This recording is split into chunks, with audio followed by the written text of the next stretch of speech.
સુરતમાં ગુજરાત ફર્સ્ટના અહેવાલની ધારદાર અસર જોવા મળી છે. લોકોને નકલી પનીર વેચીને તેમના સ્વાસ્થ્ય સાથે ગંભીર ચેડા કરનારી સુરભી ડેરીના સંચાલક સામે આખરે ગુનો નોંધાયો છે અને તેની ધરપકડ પણ કરવામાં આવી છે.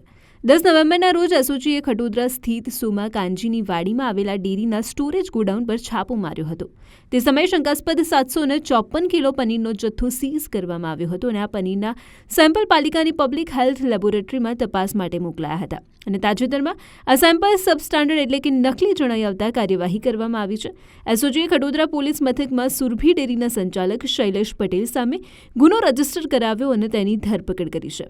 સાથે જ ડીસીપીએ આ અંગે નિવેદન આપતા કહ્યું છે કે આરોપીઓ પ્રતિ દિવસ 1000 કિલો નકલી પનીરનું વેચાણ કરતા હતા.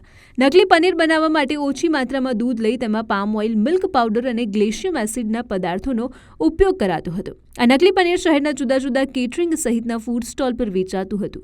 એસઓજી દ્વારા હવે આ બાબતે ઝીણવટભરી તપાસ હાથ ધરવામાં આવશે અને લગ્ન પ્રસંગના સ્થળે પણ તપાસ કરીને સેમ્પલ લેવામાં આવશે. લોકોના સ્વાસ્થ્ય સાથે ચેડા કરનારાઓ સામે કડક કાર્યવાહી કરવામાં આવશે.